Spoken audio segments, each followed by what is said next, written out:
Mes parents m'ont appelé d'un spa, désolé, nous manquons ta remise de diplôme pour la journée spa de Chloé. J'étais malade et seul, mais j'ai simplement répondu, d'accord, je comprends. Ils n'ont jamais vu venir ma vengeance un an plus tard. Mes parents ont manqué ma remise de diplôme de master pour la journée au spa de ma sœur.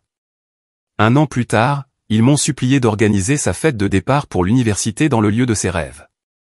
Ils n'ont jamais imaginé la fête que j'organiserais, ni qu'il ne figurerait pas sur la liste des invités. C'est ici que l'histoire commence vraiment, et vous n'allez pas vouloir manquer la suite. La fièvre est tombée à un moment donné pendant le discours interminable du président de l'université sur la construction de l'avenir. Ironique, sachant que j'étais sur le point d'obtenir un master en architecture et que mes propres fondations me semblaient s'effriter. J'étais malade. Pas seulement un peu patraque, mais avec une bonne fièvre à 39 degrés, toussant si fort que mes côtes me faisaient mal. J'avais passé les dernières 48 heures à alterner entre des cures intensives de vitamine C et la finalisation de mon portfolio. Un brouillard de nuit blanche et de délire qui avait abouti à ce moment. Moi, assise au 3e rang des diplômés, essayant de ne pas m'évanouir dans ma toge et mon mortier de location. Mais la misère physique n'était qu'une douleur sourde comparée au pincement au cœur que provoquaient les sièges vides. Section 12, rangée G, sièges 14, 15 et 16. J'avais moi-même scotché les billets sur le réfrigérateur 2 mois auparavant. Ma mère, Marguerite, avait dit « Oh, Eliane, c'est merveilleux. Nous ne manquerions ça pour rien au monde. » Mon père, David, avait hoché la tête par-dessus son journal. Ma sœur, Chloé, avait levé les yeux de son téléphone juste assez longtemps pour demander si le stade avait une bonne connexion Wi-Fi. Maintenant, ces sièges me regardaient, béants. 3 taches de plastique bleu vide dans une mer de famille applaudissant et rayonnant. J'avais essayé de les appeler ce matin-là. Les téléphones de mes parents tombaient directement sur la messagerie. Celui de Chloé a sonné une fois, puis a coupé. J'avais envoyé un texto, la cérémonie commence à 10 heures. Je suis si nerveuse. J'ai hâte de vous voir. Aucune réponse. Au début, je m'étais trouvé des excuses. Les embouteillages ? Il devait y avoir des embouteillages terribles. Ou peut-être que la voiture de papa était tombée en panne. Oui, c'était ça. Ils étaient probablement stressés et affolés, essayant de me rejoindre. Mais alors que la procession commençait, alors que nous entrions dans le stade, une sensation plus froide et plus lourde s'est installée dans mon estomac. Ils n'étaient pas seulement en retard. Ils ne venaient pas. La grippe, l'épuisement, le stress de mes examens, tout cela pâlissait en comparaison de la piqûre de cette prise de conscience. J'avais travaillé si dur pour ça. Mes parents avaient toujours été différents avec moi et Chloé. J'étais la capable, la responsable. Chloé était la sensible, l'enfant chéri qui avait besoin d'être protégée, choyée, et de recevoir une validation constante et coûteuse.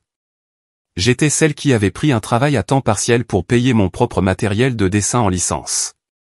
Chloé était celle qui avait reçu une nouvelle BMW pour son 18e anniversaire. J'étais celle qui avait renoncé à un séjour d'études à l'étranger pour aider mon père à se remettre d'une intervention chirurgicale mineure. Chloé et ma mère étaient celles qui étaient allées à Paris 2 semaines plus tard pour lui remonter le moral après le stress de tout ça. J'étais celle qui comprenait. J'étais toujours celle qui devait comprendre. Mais cette fois, c'était différent. C'était une étape importante, un master. J'étais la première de notre famille proche à en obtenir un.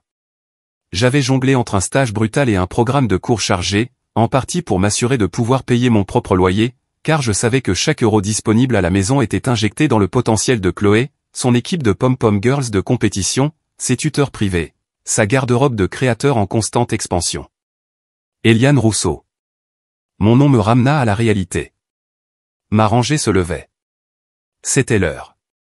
Je me suis mise sur mes pieds, mes jambes tremblant à la fois de fièvre et d'adrénaline. J'ai marché vers la scène, mes yeux balayant une dernière fois cette rangée vide. Rien, juste un vide. J'ai serré la main du doyen, accepté le tube contenant mon diplôme, et souri pour un appareil photo dont je savais que ma famille n'achèterait pas les tirages. Les applaudissements de mes camarades de classe étaient un rugissement, mais le silence de ces 3 sièges vides était assourdissant. En retournant à ma place, une vague de vertige m'a frappé. J'ai cherché mon téléphone, désespéré de trouver une explication. Une crevaison, une urgence familiale, n'importe quoi sauf la vérité que je commençais à craindre. Mon téléphone a vibré dans ma main. Un nouveau message de maman. Mes doigts, moites de sueur, ont failli le laisser tomber. Je l'ai ouvert. Une vague de soulagement désespéré et insensé m'a envahi. Ils avaient essayé de me joindre. C'était un message photo. Ma mère et ma sœur Chloé, elles rayonnaient, le visage rouge et heureux.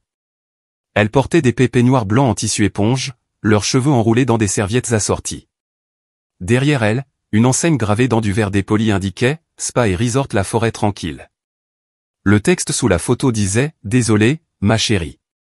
Chloé avait besoin de ce week-end entre filles avant ses partiels. Elle était tellement stressée. On fêtera ça avec toi plus tard, bisous. J'ai fixé le message.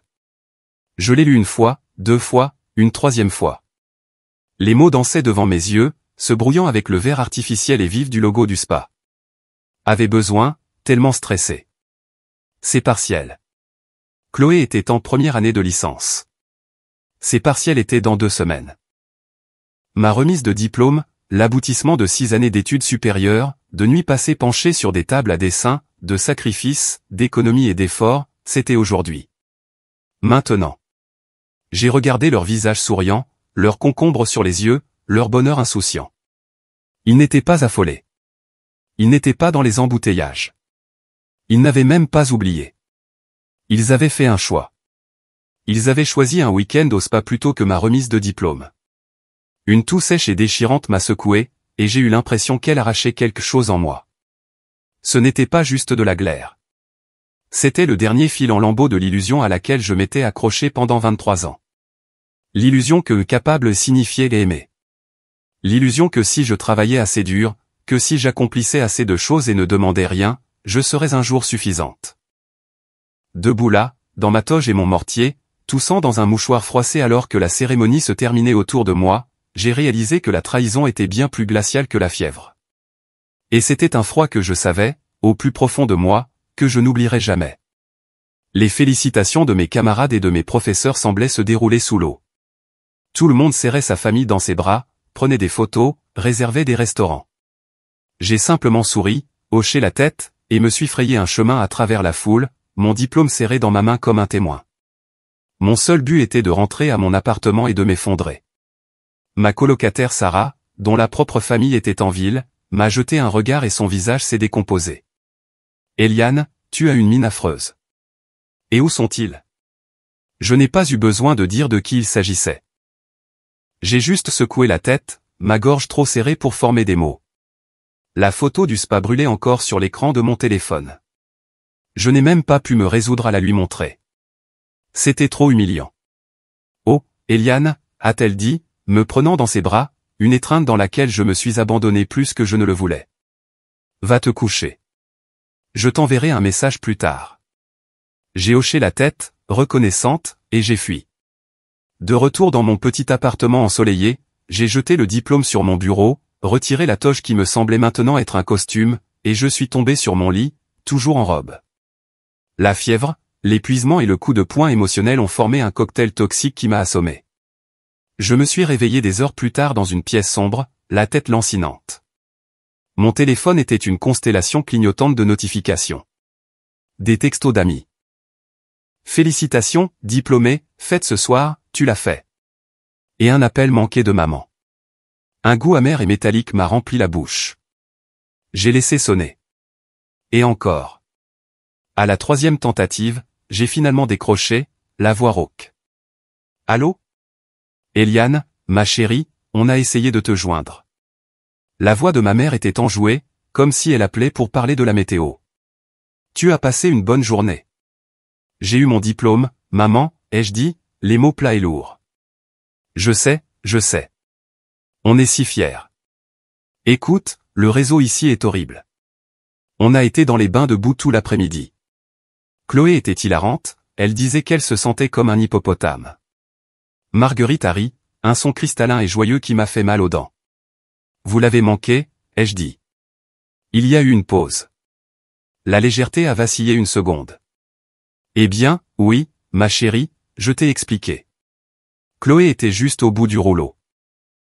Cette première année a été si dure pour elle, et avec les partiels, tu sais comment elle est. Toi, tu es si capable. Tu as toujours si bien géré la pression. Nous savions que tu comprendrais. Nous savions que tu comprendrais. La devise de la famille, le poignard qu'on vous plantait toujours avec un sourire. J'avais 39 de fièvre, ai-je chuchoté. J'étais malade. Oh, mon Dieu. Tu vois, tu n'aurais probablement même pas dû y aller. Tous ces microbes. Bon, repose-toi bien. On rentre demain et on t'emmènera dîner pour fêter ça. Tu choisiras le restaurant. Maman, ai-je dit, un calme étrange et froid s'installant en moi. Pourquoi aviez-vous même pris les billets? Quoi? Oh, eh bien, nous avions totalement l'intention de venir, Eliane. Tu le sais bien. Mais ce week-end au spa, c'était une réservation de dernière minute, non remboursable, que Chloé a trouvée. Et c'était une si bonne affaire. Et c'était le seul week-end qu'ils avaient. C'était juste, tu sais, un mauvais timing. Un mauvais timing. Ma remise de diplôme était un mauvais timing. Et papa? Ai-je demandé. Oh, il est juste là. Je l'ai entendu lui passer le téléphone. Eliane? Fière de toi, ma grande. La voix de mon père était lointaine et maladroite. Une grande journée. Tu as pensé qu'un spa était plus important, ai-je dit. Écoute, a-t-il commencé, sa voix changeant pour prendre ce ton conciliant de « ne contrarie pas ta mère ». Ta mère et ta sœur avaient besoin d'une pause. Tu es une adulte maintenant. Tu sais comment ça se passe. On se voit demain. Avant que je puisse dire un mot de plus, la ligne a cliqué. Il avait raccroché. J'étais assise dans le noir, le silence de mon appartement amplifiant le bourdonnement dans mes oreilles. Il ne s'était pas excusé. Il ne se sentait même pas coupable. Il l'avait justifié, minimisé mes sentiments, et était passé à autre chose. Le grand dîner qu'ils avaient promis serait entièrement à leur sujet, sur la façon dont ils me célébraient, se déchargeant de toute culpabilité autour d'une assiette de pâtes à 50 €. J'ai pensé aux 6 dernières années, au sacrifice, à la préférence désinvolte et constante pour Chloé. Ce n'était pas un événement isolé. C'était un schéma, un défaut structurel profond dans les fondations de notre famille. Et en tant qu'architecte, je m'y connaissais en défauts structurels. On peut les rafistoler, les repeindre, mais finalement, le bâtiment s'effondrera. Je me suis levé et je suis allé à mon bureau. Mon reflet, un ovale pâle dans la fenêtre sombre. J'ai ouvert mon ordinateur portable et j'ai consulté mes finances personnelles, les tableurs que je tenais méticuleusement. J'ai regardé mes prêts étudiants, mes économies, mon budget pour mon nouveau poste d'architecte junior qui commençait dans 2 semaines. Puis j'ai ouvert un dossier séparé, un que je regardais rarement. C'était un héritage de ma grand-mère, la mère de mon père, une femme sévère et silencieuse qui m'avait toujours regardé avec un regard étrangement perspicace. Elle m'avait légué son petit duplex, entièrement payé, dans un quartier en pleine gentrification, à moi et à moi seul, dans une fiducie blindée dont j'obtenais le contrôle total à mon 23e anniversaire, qui était le mois dernier. Mes parents le savaient, bien sûr, mais ils l'avaient toujours dédaigné. Oh, cette vieille bicoque, disait Marguerite. Les impôts doivent être un cauchemar. Tu devrais simplement laisser ton père s'en occuper. Mais je ne l'avais pas fait. J'avais lu les petits caractères. J'avais rencontré l'avocat. Je savais exactement ce que ça valait. C'était mon filet de sécurité, mon plan d'évasion. Ils m'avaient toujours vu comme la personne fiable, celle qui comprendrait. Ils avaient oublié le cadeau de grand-mère. Ils avaient oublié que j'étais celle qui lisait les petits caractères. J'ai fermé l'ordinateur portable, le calme froid toujours installé dans ma poitrine. Je n'irai pas au dîner de célébration. Je ne leur enverrai pas de message. Je n'appellerai pas. J'allais juste arrêter. Arrêter d'être la capable. Arrêter d'être celle qui comprend. Voyons combien de temps il leur faudrait pour le remarquer. Le texto pour le grand dîner est arrivé le lendemain. L'auberge Toscane à 19 h. Sois là. Je n'ai pas répondu. À 19h15, mon téléphone a vibré. En retard? À 19h45, un appel. Je l'ai laissé aller sur la messagerie vocale. Eliane, c'est ridicule. Nous sommes là. On t'a commandé une entrée. Appelle-moi. La voix de Marguerite était tendue d'agacement. À 20h30, un dernier texto de Chloé. Waouh, super façon de gâcher ta propre fête. Maman est furieuse. Le silence qui a suivi était glorieux. Il a duré 2 semaines. Pendant ces 2 semaines, j'ai commencé mon nouveau travail dans un cabinet prestigieux. J'ai déménagé dans un nouvel appartement plus petit, plus proche de mon bureau, en utilisant le premier mois de loyer du duplex de ma grand-mère pour couvrir la caution. J'étais doué dans mon travail. Mes patrons étaient impressionnés par mon portfolio. Je travaillais tard. J'apprenais vite. Et pour la première fois de ma vie, je me sentais valorisé. Ma capacité était un atout, pas une attente. L'appel est finalement arrivé un samedi matin. C'était Marguerite. Son ton n'était pas en colère. Il était confus, comme si elle avait essayé d'utiliser une carte de crédit et qu'elle avait été refusée de manière inattendue. Eliane, ma chérie, nous n'avons pas eu de tes nouvelles. Nous étions inquiets. J'ai été occupé, ai-je dit, en sirotant mon café et en regardant des plans. J'ai commencé mon travail. Oh, merveilleux. Mais tu n'as pas répondu pour le dîner. Nous avons été très blessés. J'étais malade, maman. Et puis j'ai été occupé à déménager. Déménager? Pourquoi déménagerais-tu? Tu avais un appartement parfaitement convenable. Je voulais du changement. Il y a eu un soupir d'air exaspéré. Cela ne se déroulait pas selon son scénario.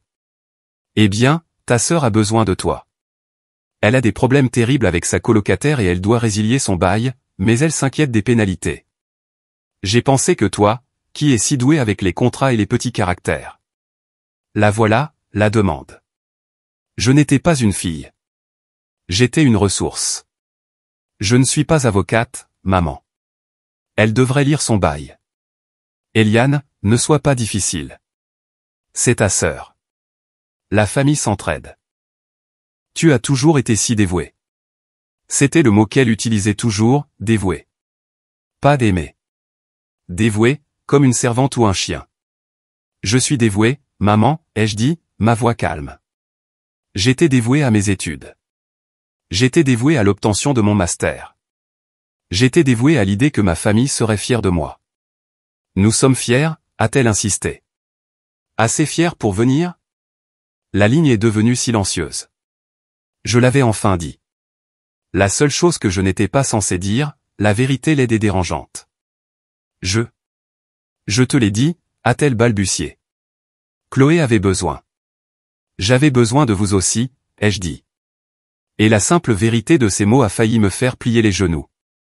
J'étais malade. J'étais seul. Et vous preniez des bains de boue. C'est très injuste, Eliane. Tu essaies de nous faire sentir coupables après tout ce que nous avons fait pour toi. Qu'avez-vous fait pour moi, maman? Récemment? Vous avez financé la vie de Chloé. J'ai financé la mienne. J'ai payé mes propres frais d'inscription au master. J'ai payé mes propres livres. J'ai travaillé 20 heures par semaine à la bibliothèque d'architecture pendant que Chloé s'envolait pour Ibiza pour les vacances de printemps à vos frais. Chloé est différente, a-t-elle crié, sa voix montant jusqu'à un ton strident. Elle est sensible. Elle n'a pas ta robustesse. Le monde est plus dur pour les filles comme elle. Toi, tu es intelligente. Tu es capable. C'est juste plus facile pour toi. Non, maman, ai-je dit, le calme froid de la soirée de remise des diplômes revenant, se solidifiant en acier. Ce n'est pas plus facile pour moi. Vous avez juste rendu les choses plus difficiles. Toi et papa, vous m'avez fait porter mon propre poids et celui de Chloé en plus. Je pouvais entendre sa respiration, vive et en colère. Je pouvais l'imaginer parfaitement, debout dans sa cuisine blanche immaculée, une main sur la hanche, son visage pincé. Chloé était probablement à table en train de se faire les ongles, écoutant avec un intérêt paresseux. Je ne sais pas qui est cette nouvelle personne froide, Eliane. Mais je ne l'aime pas, a dit Marguerite, sa voix dégoulinant de venin. Je ne suis pas nouvelle, maman. J'en ai juste fini. J'ai fini d'être la capable. J'ai fini de comprendre. À partir de maintenant, je vais juste être moi. Et moi est très occupé. Qu'est-ce que ça veut dire, a-t-elle exigé. Ça veut dire ne me demande pas de lire le bail de Chloé. Ne me demande pas de conseils juridiques ou financiers ou de réparer ton imprimante. Je ne suis plus votre dépanneuse de service. Très bien, a-t-elle hurlé. Sois comme ça, mais ne viens pas pleurer chez nous quand tu auras besoin de ta famille. Je ne le ferai pas, ai-je dit. Au revoir, maman. J'ai raccroché. Ma main tremblait. Je l'avais fait. J'avais enfin, réellement, coupé le cordon. La réaction serait terrible. Mon père appellerait, déçu. Mes tantes et oncles seraient mobilisés, on leur raconterait une histoire larmoyante sur la façon dont j'avais abandonné ma sœur sensible. Mais en regardant mon nouvel appartement, les plans du projet que je gérais, le diplôme que j'avais encadré et accroché sur mon propre mur, je n'avais pas peur. Je me sentais libre. Chloé, en fin de compte, était l'incarnation de cette dynamique familiale. Elle était jolie, soignée, et profondément vide. Sa vie entière avait été organisée par ma mère pour être une série de victoires sans effort. Quand elle ratait un cours, mes parents engageaient un tuteur et se plaignaient au professeur. Quand elle recevait une amende pour excès de vitesse, mon père payait l'amende et parlait à quelqu'un pour faire sauter les points sur son permis. Sa principale profession était d'être charmante sans effort, une compétence qu'elle avait affûtée comme une lame de rasoir. Elle pouvait vous désarmer avec un grand sourire, un compliment parfaitement synchronisé, puis, dans la même phrase, demander quelque chose de scandaleux. Son intérêt pour ma vie était toujours ciblé, toujours axé sur ce que j'avais qu'elle pouvait utiliser. Ma voiture, mon appareil photo professionnel, mes relations. Cette fois, il voulait mon aide, mon goût. Il n'avait aucune idée que la seule chose que j'avais construite toute seule était une nouvelle vie. Et dans cette nouvelle vie, le panneau « La famille s'entraide » avait été retiré pour de bon. Le silence a duré près d'un an, une année pleine, heureuse et productive. Cette année-là, j'ai été promu d'architecte junior à chef de projet. Ma patronne, une femme redoutable nommée Cynthia, m'avait prise sous son aile. Elle était toute en angle vif et en idées encore plus vives, et elle ne tolérait pas les excuses. Elle respectait les résultats. Sous son mentorat, je me suis épanoui. Le duplex de ma grand-mère, que mes parents avaient qualifié de « cette vieille bicoque », s'est avéré être une mine d'or. Le quartier se gentrifiait, et j'ai géré moi-même les rénovations, transformant le deuxième logement en une location haut de gamme. Les revenus, combinés à mon salaire, me mettaient à l'aise. Pour la première fois de ma vie, je ne faisais pas que survivre, je construisais un patrimoine. J'ai aussi construit une nouvelle famille, un cercle d'amis du travail et de mon ancien programme de master. Nous faisions des dîners participatifs, des randonnées, et célébrions les réussites des uns et des autres. Quand j'ai finalisé l'achat de mon premier bien d'investissement, un petit appartement que je comptais rénover et revendre, ils m'ont organisé une fête de félicitations avec du champagne bon marché et un gâteau en forme de maison. C'était plus de célébration que ma propre famille ne m'en avait jamais offerte. L'ancien monde, mes parents, ma sœur, s'est estompé en arrière-plan. J'entendais parler d'eux par bribes, par mes cousins. Chloé restait Chloé.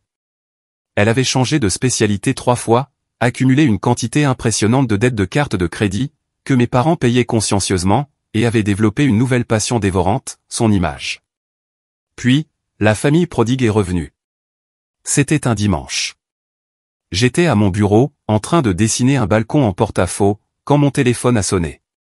Maman. J'ai fixé le nom. 1 an. Cela faisait 1 an. Mon premier instinct a été de l'ignorer, mais une curiosité froide, du genre de celle qu'un ingénieur ressent avant de tester la résistance d'une soudure, m'a fait répondre. Allô? Eliane. Oh, Eliane, ma chérie, ça fait si plaisir d'entendre ta voix. La voix de ma mère était un raz-de-marée de douceur artificielle. C'était la voix qu'elle utilisait avec les directeurs de banque et les maîtres d'hôtel quand elle voulait être surclassée. Salut, maman. Qu'est-ce qui ne va pas? Pas bien? Rien ne va pas. Une mère ne peut-elle pas simplement appeler sa fille? Tu m'as manqué. Le mensonge était si flagrant qu'il en était presque impressionnant. Tu as mon numéro depuis 1 an, maman, ai-je dit en me penchant en arrière sur ma chaise. Je sais, et je suis désolé, Eliane. Je le suis vraiment. Ton père et moi, nous avons terriblement mal géré toute cette histoire de remise de diplôme. Nous avions tort. Chloé était. Eh bien, tu connais Chloé, mais nous sommes plus âgés maintenant. Plus sages.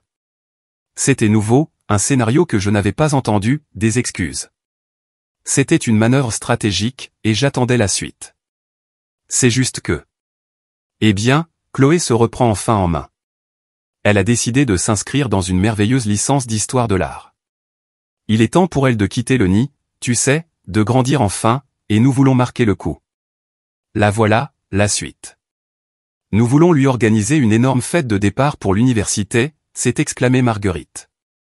Un vrai événement du genre maintenant tu es une adulte. Et Chloé, eh bien, elle a jeté son dévolu sur un endroit. Ça s'appelle la serre du Val-Fleuri. Tu en as entendu parler? Mon stylo s'est arrêté de bouger. En avoir entendu parler? J'y avais pratiquement vécu pendant 3 mois. La serre du Val-Fleuri, ai-je dit, ma voix soigneusement neutre, est un bâtiment classé monument historique. La restauration a été achevée il y a 2 ans. Oui, exactement. C'est magnifique. Tout ce verre et ce fer forgé. Chloé l'a vu sur l'Instagram d'une influenceuse et maintenant elle le veut absolument.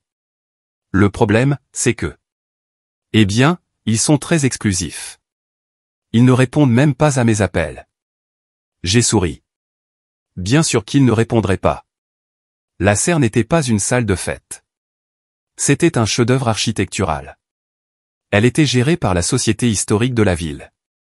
Et son directeur, le professeur Alain Fournier, était un homme notoirement pointilleux qui se souciait plus des menuiseries du 19e siècle que des influenceuses d'Instagram. Et Eliane, ma chérie, a poursuivi ma mère, sa voix baissant jusqu'à un murmure conspirateur. Tu es architecte maintenant, une chef de projet importante. Tu as un tel goût. Tu connais des gens. Nous espérions. Eh bien, nous espérions que tu pourrais t'en occuper. M'en occuper? Tu sais, juste passer les appels, réserver le lieu, gérer la logistique. Tu es si doué pour la logistique. Ça signifierait tellement pour Chloé. Ça signifierait tellement pour nous. Une vraie chance de nous retrouver en tant que famille. L'audace était à couper le souffle. Après un an de silence, il ne demandait pas seulement pardon. Il demandait une faveur. Une faveur massive, coûteuse et chronophage. Une idée lente, froide et brillante a commencé à se former dans mon esprit. C'était un plan, complexe et précis. Maman, ai-je dit, ma voix s'adoucissant. Je ne sais pas, oh, s'il te plaît, Eliane. Ce serait le premier pas, une façon de guérir les choses. Chloé est désespérée. Elle a dit qu'elle ne peut pas trouver l'inspiration pour sa nouvelle vie sans cette fête. Ne pas trouver l'inspiration. Le droit absolu et non dilué. La serre est très difficile à réserver, ai-je dit pour gagner du temps. Et le professeur Fournier, le directeur, il est particulier. Mais il t'écouterait, toi, a insisté Marguerite. Une collègue professionnelle, une architecte. Pas juste une. Une maman. Elle n'en avait aucune idée. Le professeur Fournier n'avait pas seulement été un professeur dans mon programme de master. Il avait été mon directeur de mémoire. La serre du Val-Fleuri était mon mémoire. J'avais passé un été entier en stage sur la restauration, trouvant personnellement les supports en fonte récupérés pour la mezzanine. Le professeur Fournier ne me connaissait pas seulement. Il était mon mentor. Je pourrais peut-être passer un appel, ai-je dit. Sans promesse. Oh, Eliane, merci. Merci. Elle pleurait presque de soulagement. Peu importe le coût, réserve-le. Réserve tout. Prends le meilleur de tout. C'est le moment de Chloé. Le piège était tendu. Ma main était sur le levier. D'accord, maman, ai-je dit, ma voix pleine de cette capacité sur laquelle elle avait toujours compté. Je m'occupe de tout. J'ai raccroché le téléphone et ouvert un nouveau dossier sur mon ordinateur. J'ai ouvert mes contacts et trouvé le numéro du professeur Fournier. Puis, j'ai ouvert mon compte de fiducie personnel. J'allais organiser pour ma sœur la fête la plus incroyable, extravagante et inoubliable, une fête dont elle avait toujours rêvé. Et j'allais tout payer moi-même. La première étape a été un appel au professeur Fournier. Eliane. A-t-il tonné au téléphone, sa voix aussi chaude et résonnante que le vieux bois qu'il aimait tant. Comment va ma meilleure élève? Convaincs-tu enfin ton cabinet d'utiliser du mortier de chaux historiquement correct? J'y travaille, professeur Fournier, ai-je ri. Écoutez, j'ai une demande un peu inhabituelle pour vous. N'importe quoi. Tu es la seule stagiaire qui ait jamais réussi à cataloguer les plans d'archives sans pleurer. J'ai besoin de réserver la serre. Il a soupiré. Oh, Eliane, s'il te plaît, ne me dis pas que tu lances une marque de lifestyle. Nous sommes débordés.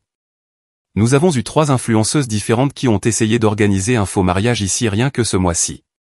Rien de tout ça, je vous le promets. C'est personnel. Je veux organiser un gala privé. Un événement de réussite professionnelle et de gratitude, comme je l'appelle, pour remercier tous les mentors et collègues comme vous qui m'ont soutenu pendant mon master. Un gala de gratitude, ma chère enfant. C'est la chose la plus civilisée que j'ai entendue de toute l'année. Bien sûr. Prends la date que tu veux. C'est à toi. Pas de frais pour le lieu, naturellement. Considère cela comme un cadeau de fin d'études bien mérité. J'ai ressenti une pointe de culpabilité. Professeur Fournier, c'est trop généreux. Je ne peux pas accepter. Sottise. Le conseil d'administration a un fonds d'engagement communautaire exactement pour ça. Tu fais honneur à la communauté architecturale. Promets-moi juste qu'il n'y aura pas de confettis. Pas un seul. Je le promets. Mais, professeur Fournier, il y a une dernière chose. L'événement est délicat. J'aimerais gérer tous les fournisseurs et la logistique moi-même, et j'ai besoin que toute la communication passe par moi. Uniquement par moi. Votre personnel peut-il être discret? Discret, Eliane? Mon personnel gère quotidiennement les égos des mécènes de musées. Nous sommes des forteresses de discrétion. C'est vous la cliente. Vous êtes aux commandes. Maintenant, quelle est la date? Je lui ai donné la date, le samedi avant que Chloé ne soit censée partir pour sa nouvelle école. Étape 1, terminée. Le lieu était sécurisé, et gratuitement. L'étape 2 était l'enquête. J'ai rappelé ma mère. D'accord, maman. J'ai fait jouer mes relations. C'était difficile, mais j'ai une option provisoire sur la date. Maintenant, j'ai besoin de tout. La liste de rêves de Chloé. Chaque fournisseur, chaque détail.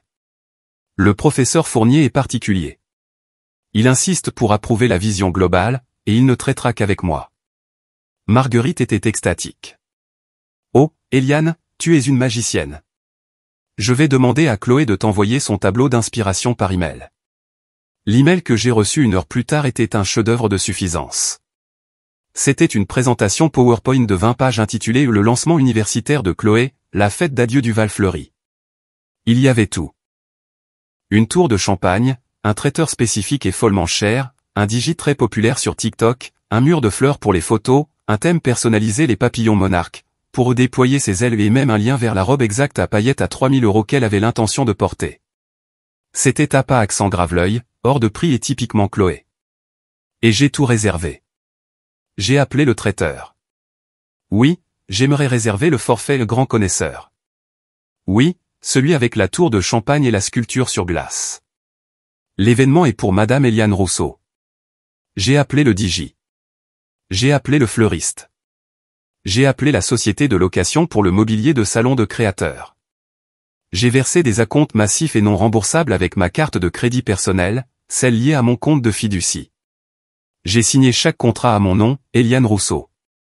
Le plan se solidifiait. Ce n'était plus juste une fête. C'était une déclaration. 2 semaines avant l'événement, ma mère a appelé, la voix tendue d'une nouvelle sorte d'anxiété. Eliane, ma chérie, j'appelais le traiteur pour discuter, tu sais, des options végétariennes pour ta tante Suzanne, et ils ont dit qu'ils n'avaient aucune trace d'une fête pour Chloé. Ils ont dit que l'événement est pour toi. C'est juste une erreur, n'est-ce pas? Une confusion. La première confrontation. C'était l'heure. Non, maman, ai-je dit calmement, en sirotant mon thé. Ce n'est pas une erreur. Le contrat est à mon nom. C'est moi qui paie les acomptes. Il y a eu un silence stupéfait. Tu paies? Eliane, c'est. Nous allions payer. C'est des milliers d'euros. En effet, ai-je convenu. Environ 20 000 € jusqu'à présent. Mais ne t'inquiète pas, je m'en occupe. Mais comment? La question était un couinement. Mes parents vivaient confortablement, mais il n'était pas assez riche pour dépenser 20 000 € pour une fête. Il vivait du salaire de mon père et d'une montagne de crédits soigneusement gérés. L'idée que moi, la petite Eliane capable, puisse avoir ce genre de liquidité était en dehors de leur vision du monde. La fiducie de grand-mère, ai-je dit, les mots ayant un goût sucré. Elle est arrivée à échéance à mon 23e anniversaire, tu te souviens? Le duplex se porte très bien. Tu as toujours dit que ce n'était qu'une vieille bicoque, mais c'est assez rentable. Je pouvais entendre son cerveau tourner, essayant de traiter l'information. D'un côté, sa fille agaçante et ingrate payait pour tout. De l'autre, cela signifiait que j'avais de l'argent. De l'argent dont elle ne connaissait pas l'existence. De l'argent que je ne lui avais pas donné. Eh bien, c'est merveilleux, ma chérie, a-t-elle dit, sa voix tendue. Si généreux de ta part de faire ça pour ta sœur. Oh, non, ai-je dit.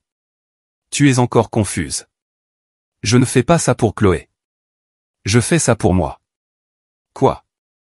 De quoi parles-tu? C'est la fête que je n'ai jamais eue. La célébration pour mon diplôme. Celui que vous avez manqué. J'utilise simplement le tableau d'inspiration de Chloé parce que... Pourquoi pas? Elle a des goûts de luxe et j'en ai les moyens. La ligne est devenue si silencieuse que je pouvais entendre le léger bourdonnement de la connexion. Elle avait enfin compris. Ou du moins, elle commençait à comprendre. Eliane, ce n'est pas drôle, a-t-elle chuchoté. Je ne plaisante pas, maman. J'ai réservé le lieu. J'ai payé le traiteur. J'ai engagé le DJ. Et j'ai envoyé les invitations. Mais les amis de Chloé. Nous n'avons invité personne. Ne t'inquiète pas, ai-je dit, ma voix vive. Ma liste d'invités est déjà finalisée. Le professeur Fournier, ma patronne Cynthia, toute l'équipe de mon cabinet, tous ces cousins qui m'ont vraiment appelé après mon diplôme. Ça va être une soirée merveilleuse. Je suis si contente que vous veniez tous me célébrer.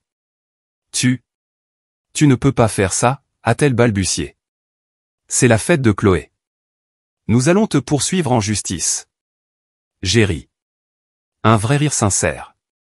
Me poursuivre pourquoi? Pour m'être organisé une fête?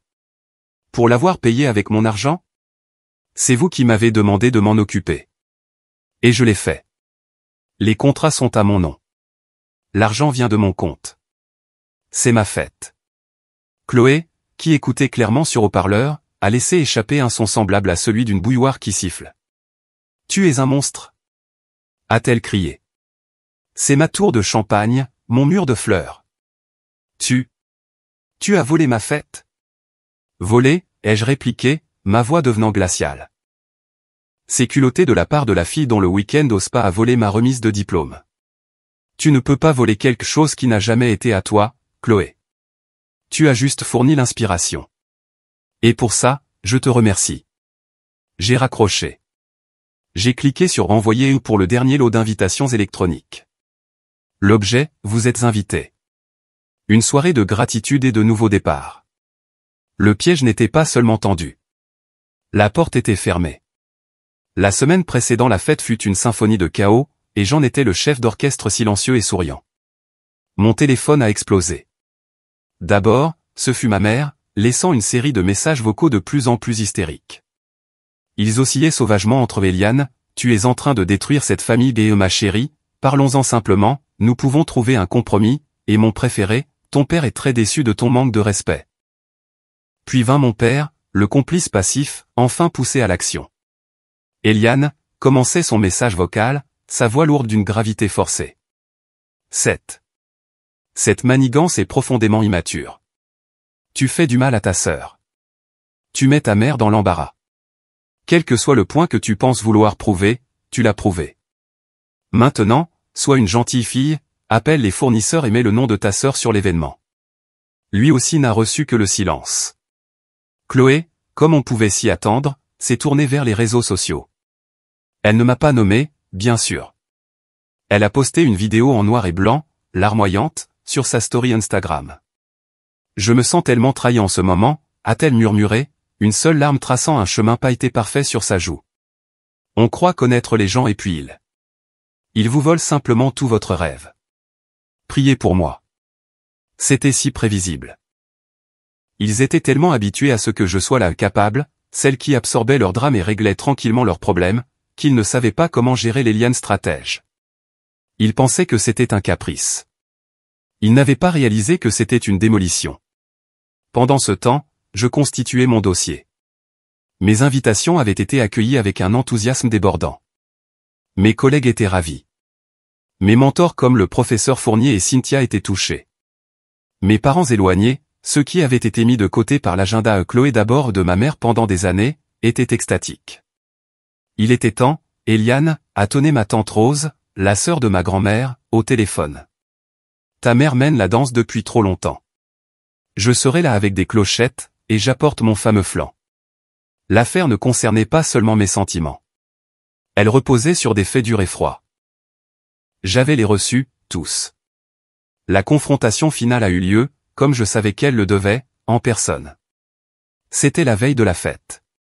J'étais à la serre pour une dernière visite avec le fleuriste. Nous discutions de la nuance précise de corail pour les coussins du salon lorsque les portes vitrées de l'atrium se sont ouvertes violemment. La Sainte Trinité est entrée, Marguerite, David et Chloé. Chloé était en mode héroïne tragique, portant des lunettes de soleil à l'intérieur et tamponnant ses yeux parfaitement secs avec un mouchoir. Marguerite ressemblait à un général dont l'armée avait déserté. Mon père avait juste l'air fatigué. Eliane, la voix de ma mère était basse et dangereuse. Arrête ça maintenant. Le fleuriste, un homme charmant nommé Marc, m'a regardé avec des yeux écarquillés et alarmés. Marc, voici ma famille, ai-je dit calmement. Pourriez-vous nous laisser un instant? Et juste pour rappel, restons sur le blanc et l'or pour la sculpture sur glace en forme de papillon monarque. Le rendu que Chloé avait fait était un peu kitsch. Chloé a halté comme si je l'avais frappé physiquement. Marc a hoché la tête. Blanc et or. Élégant. Compris, et il s'est éclipsé. Comment oses-tu, a sifflé Marguerite en marchant droit sur moi. Comment oses-tu nous humilier comme ça? Je ne vous humilie pas, maman. Vous faites un excellent travail vous-même. C'est ma fête, a crié Chloé en arrachant ses lunettes de soleil. Ses yeux étaient rouges, mais de larmes ou de rage, difficile à dire. Tu nous as piégés. Tu as utilisé mon tableau d'inspiration. C'est vrai, ai-je convenu en regardant ma montre. Et c'était très utile. Bien que tes goûts en matière de digi soient discutables, mais je l'ai quand même engagé. Il est très excité. Eliane, ça suffit, a dit mon père en s'avançant. Tu t'es amusé. Tu as fait valoir ton point de vue. Maintenant, nous sommes ici pour reprendre les contrats. Nous te rembourserons les acomptes. Cette fête est pour Chloé. J'ai souri. Il était temps de présenter la preuve irréfutable. Me rembourser? Oh, papa, vous ne pouvez pas, ne sois pas ridicule. Je te fais un chèque tout de suite. Vous ne pouvez pas, ai-je répété, parce que vous n'en avez pas les moyens. Et même si vous le pouviez, les contrats ne sont pas transférables. La cliente, c'est moi. Madame Eliane Rousseau. On verra ça, a sèchement répliqué Marguerite en sortant son téléphone. Je vais appeler le traiteur moi-même et leur dire que... Que quoi, les jeux interrompus. Que la femme qui les a payés intégralement il y a 2 jours n'est pas la vraie cliente? Que les vrais clients sont ceux qui n'ont pas payé, qui ne pouvaient pas payer. Je me suis dirigé vers ma mallette, que j'avais posée sur une table de bistrot. J'ai sorti un document d'une seule page. Ceci, ai-je dit, est la facture finale détaillée. Coût total, 28 450 €. Je l'ai payé avec mon compte de fiducie. Celui que grand-mère m'a laissé. Celui que vous m'avez dit de laisser votre père gérer. Le visage de mon père est devenu cendré. Il connaissait leur situation financière. Il savait qu'ils ne pouvaient pas signer ce chèque sans hypothéquer leur maison. Mais c'est Chloé qui s'effondrait vraiment. La réalité la rattrapait. Ce n'est pas juste. Non, ai-je dit en me tournant vers elle. Ce n'est pas juste. Ce n'était pas juste que je travaille 2 emplois pour payer mes frais de scolarité pendant que tu allais à Ibiza. Ce n'était pas juste que je révise mes examens dans une salle d'attente d'hôpital pendant que papa subissait sa petite opération, alors que toi et maman étiez à Paris.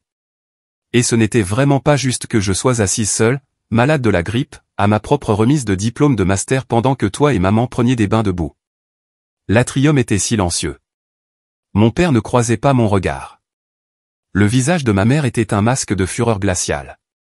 Ce n'est pas juste une fête, Chloé, ai-je dit, ma voix calme et résonnant dans l'immense espace vitré. C'est une conséquence. C'est l'addition qui arrive. Vous avez tous vécu sur ma capacité toute ma vie. Vous avez profité de ma compréhension. Eh bien, la banque est fermée. Le compte est vide. Alors.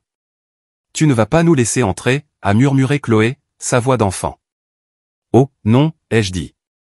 Vous êtes tous invités. En fait, je compte sur votre présence. Ma mère a levé les yeux, la méfiance dans le regard. Quoi? Soyez là demain soir, 19h, sur votre 31. Je ne voudrais pas que vous manquiez ça. J'ai ramassé ma mallette, ajusté ma veste et je suis passé devant eux. Tu nous laisses venir? A appelé mon père après moi, une note pathétique d'espoir dans sa voix. Je me suis arrêté à la porte et j'ai regardé en arrière. Je ne vous laisse pas venir, ai-je dit. Je vous attends. Après tout, qu'est-ce qu'une fête sans l'événement principal? Ils n'ont pas compris. Ils pensaient que c'était une concession, une branche d'olivier. Ils n'avaient toujours aucune idée de ce dont j'étais capable. Le soir de la fête, j'ai ressenti un calme que je n'avais jamais ressenti de ma vie. J'avais passé l'après-midi dans un spa, un vrai, pas le complexe bon marché que Chloé et ma mère fréquentaient. J'avais eu un massage, une manucure, et mes cheveux et mon maquillage avaient été faits par des professionnels. Je portais une robe sur mesure d'un vert émeraude architectural profond. Elle était élégante, puissante et coûtait plus cher que ma première voiture. Je suis arrivé à la serre à 18h30. C'était à couper le souffle. Marc, le fleuriste, s'était surpassé. L'atrium était rempli d'orchidées blanches et d'élégants accents dorés. La sculpture de glace en papillon monarque était un chef-d'œuvre abstrait et scintillant. Le mobilier de salon était disposé en îlots intimes et sophistiqués. Le DJ jouait un set d'ambiance étonnamment de bon goût. Et au centre de tout, la tour de champagne attendait, une pyramide de cristal étincelant. Mes invités ont commencé à arriver. Le professeur Fournier, élégant dans un blazer en velours, m'a baisé la main. Eliane, ma chère, vous avez sauvé ce bâtiment. Il n'a jamais été aussi beau. Cynthia, ma patronne, est arrivée avec son mari, m'a tendu une bouteille de scotch de 30 ans d'âge et a dit, Rousseau, bien. Vous apprenez enfin à dépenser votre argent pour autre chose que des outils de dessin anciens. Ma tante Rose est arrivée avec une phalange de cousins, son flanc tenu haut comme un trophée. Elle est là, la reine. Regarde-toi, Mija. Tu ressembles à ta grand-mère. La salle s'est remplie de rires, de félicitations, de gens qui étaient là sans équivoque pour moi. C'était bouleversant. À 19h15, ils sont arrivés. Je les ai vus à travers les portes vitrées. Marguerite, David et Chloé. Ils étaient, comme je l'avais demandé, sur leur 31. Chloé portait sa robe de rêve à paillettes à 3000 €. Marguerite portait une robe de mère de la mariée rigide. Mon père était dans son plus beau costume. Il ressemblait à une famille parfaite et heureuse. Ils se sont dirigés vers la porte d'entrée où j'avais posté 2 gardes de sécurité professionnels et très grands. J'avais aussi engagé une charmante jeune femme nommée Anne pour gérer la liste des invités sur une tablette. Je les ai observés depuis la mezzanine alors qu'ils approchaient. Nous sommes là pour la fête, a annoncé Marguerite, sa voix un peu trop forte. Anne, la responsable de la liste, a souri vivement. Merveilleux. Et quel est le nom? Rousseau, bien sûr. Je suis Marguerite Rousseau. Voici mon mari, David, et ma fille, Chloé. Nous sommes les invités d'honneur. Anne a tapé sur sa tablette. Son sourire n'a pas vacillé. Je suis désolé. Je n'ai pas de Marguerite, David ou Chloé Rousseau sur la liste. Quoi, la voix de Marguerite s'est brisée. C'est ridicule. C'est notre fête. Eliane. Eliane. Elle m'avait repéré. J'ai souri, fait un signe de la main, et j'ai commencé ma descente du grand escalier en fonte. Tous les regards dans la salle se sont tournés. La musique s'est adoucie. Je me sentais comme la star de mon propre film. Maman, papa, Chloé, ai-je dit, ma voix légèrement amplifiée par l'acoustique parfaite de l'atrium. Vous êtes là. Merveilleux. J'avais si peur que vous ne veniez pas, Eliane, que signifie tout ceci, a exigé mon père, son visage virant à une dangereuse nuance de rouge en voyant les gardes de sécurité. Dites à cette jeune femme de nous laisser entrer. Oh, ai-je dit, feignant la confusion. Mais vous n'êtes pas sur la liste. Ce n'est pas drôle, Eliane, a sèchement répliqué Chloé. C'est ma robe, mon thème. Tu ne peux pas simplement ne pas me laisser entrer. Je le peux, ai-je dit, ma voix se durcissant. Parce que, comme je l'ai expliqué, c'est ma fête, payée avec mon argent, dans un lieu que j'ai réservé, pour célébrer mon diplôme. Je me suis tourné vers les invités rassemblés, qui regardaient avec une attention captivée. Tout le monde, ai-je appelé, ma voix claire et forte. Merci à tous d'être venus. Comme vous le savez, j'ai appelé cela un gala de gratitude, et je le pensais. Je voulais vous remercier tous, mes amis, mes mentors, ma vraie famille, de m'avoir soutenu. Il y a 1 an, j'ai obtenu mon diplôme de master. C'était un grand jour pour moi, mais ma famille proche, Marguerite, David et Chloé ici présents, n'a pas pu venir. Un murmure a parcouru la foule. Tante Rose a croisé les bras, hochant lentement la tête. Voyez-vous, ai-je continué, ils avaient quelque chose de très important à faire.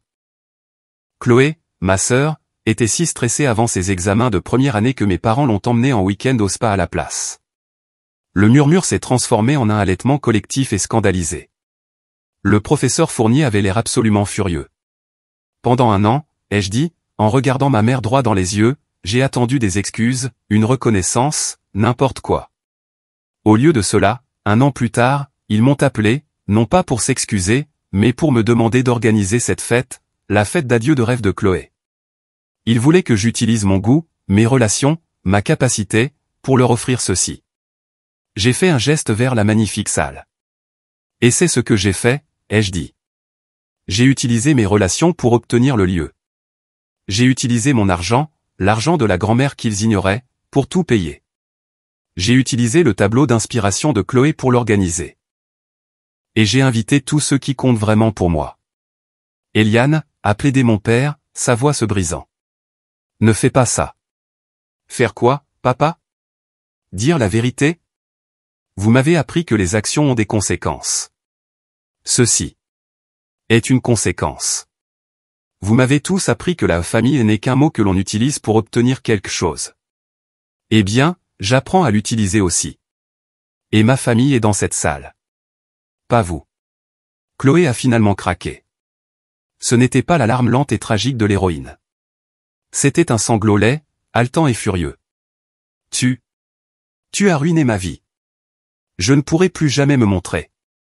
Tu t'en remettras, ai-je dit, ma voix plate. Maman et papa t'achèteront une nouvelle fête. Ils le font toujours. Je me suis tourné vers ma mère. Son visage était blanc, ses yeux remplis d'une haine si pure qu'elle en était presque belle. Ce n'est pas fini, Eliane, a-t-elle murmuré. Oh, si, ça l'est, ai-je dit. Je me suis tourné vers le garde de sécurité. Anne, mon nom est Eliane Rousseau. Ces 3 personnes sont Marguerite, David et Chloé Rousseau. Elles ne sont pas sur ma liste. Elles s'introduisent sur une propriété privée. Le garde s'est avancé. Madame, monsieur, vous allez devoir partir. Ils sont restés là, stupéfaits, vaincus. Alors que le garde commençait à les escorter dehors, gentiment mais fermement, je me suis retourné vers mes invités. J'ai pris une coupe de champagne sur le plateau d'un serveur qui passait. J'ai levé mon verre. Au nouveau départ, ai-je dit, et au fait d'être enfin comprise. La salle a éclaté en applaudissements.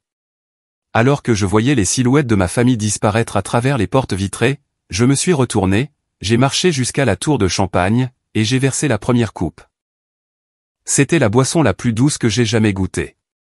La fête fut, de l'avis de tous, légendaire. Nous avons dansé. Nous avons mangé. Le flanc de Tante Rose a disparu en 10 minutes. Cynthia et le professeur Fournier se sont lancés dans un débat profondément pointu et très bruyant sur l'architecture brutaliste. Mes collègues ont vu une nouvelle facette de moi, et j'ai vu une nouvelle facette d'eux. Pour la première fois, je n'étais pas Eliane la capable ou Eliane la responsable. J'étais juste Eliane, et je passais le meilleur moment de ma vie. Les retombées, bien sûr, ont commencé le lendemain matin. Ma mère, fidèle à elle-même, avait lancé une campagne de diffamation. Elle a appelé tous les parents qu'elle pouvait, dépeignant l'image d'une fille froide, cruelle et clairement instable qui avait volé la fête de sa sœur et humilié ses parents vieillissants. Cela s'est retourné contre elle de manière spectaculaire. Eliane, est venu l'appel de mon oncle Marc. Ta mère vient de m'appeler. Elle a dit que tu avais organisé une fête et que tu l'avais mise à la porte. C'est à peu près ça, oncle Marc, ai-je dit, me préparant au pire. Il est resté silencieux un instant. Puis il a éclaté de rire. Bien joué, ma grande. Il était temps que quelqu'un remette Marguerite à sa place. Elle est insupportable depuis 30 ans. Ta grand-mère, que Dieu ait son âme, disait toujours que tu étais la seule dans cette maison avec une colonne vertébrale en acier. Je suppose qu'elle avait raison. Le consensus était le même. Tante Rose avait déjà préparé le terrain avec la vérité, et l'hystérie de ma mère n'a fait que confirmer ce que tout le monde pensait tout bas depuis des années, que Chloé était gâtée et que mes parents étaient des imbéciles. La chute de ma famille n'a pas été publique et flamboyante. Elle a été silencieuse et dévastatrice. Les amis de Chloé, qui avaient tous vu ses publications Instagram larmoyantes, s'attendaient à voir des photos de la fête du Val-Fleuri. Quand aucune n'est apparue, et que les photos de ma fête, gala de la gratitude, ont fait leur apparition, les questions ont commencé. La vérité, par bribes, a éclaté. Chloé n'était pas une victime, elle était une enfant gâtée. Sa fête d'adieu de rêve est devenue une blague. Sa véritable fête d'adieu, ai-je entendu dire, fut un triste barbecue dans le jardin avec quelques amis de Marguerite, qui, j'en suis sûr, étaient toutes profondément inquiètes pour moi. Mon père m'a envoyé un seul texto. Je suis désolé. Ta mère. Elle est juste. Enfin, je suis désolé. C'étaient les premières et uniques excuses que j'ai jamais reçues de sa part. C'était faible. C'était passif. C'était lui. Je n'ai pas répondu. La dernière touche de justice est arrivée une semaine plus tard. J'ai reçu une lettre recommandée de la serre du Val-Fleuri. Elle ne venait pas du professeur Fournier. Elle venait de leur service juridique. C'était une facture de 2500 €. Elle concernait des services de sécurité supplémentaires rendus, spécifiquement pour le temps et les effectifs requis pour gérer et expulser des individus non invités et perturbateurs d'un événement privé. Ils avaient aussi, à ma demande, inclus des dommages aux aménagements paysagers, car apparemment, ma mère avait renversé un olivier en pot très coûteux dans sa fureur. J'ai souri. J'ai payé la facture, bien sûr. Puis j'ai transféré une copie de la facture payée à l'adresse email de mon père. L'objet était vide. Je n'ai jamais su s'il m'avait remboursé. Je m'en fichais. Ce mois-là, j'ai utilisé le reste de la fiducie de ma grand-mère et les bénéfices de la revente de mon premier appartement pour verser un acompte sur ma propre maison. Ce n'était pas un duplex. C'était un magnifique loft lumineux dans un entrepôt réaménagé, tout en briques apparentes et poutres d'acier d'origine. C'était en chantier, mais c'était mon chantier. L'histoire se termine avec moi, 6 mois plus tard, dans ce loft. Les rénovations sont presque terminées. Je suis assise sur un sol en béton. Des plans, mes plans pour ma vie, sont étalés autour de moi. Mon téléphone vibre. Ce n'est pas ma famille. Ce sont mes amis qui me demandent quand aura lieu ma pendaison de crémaillère.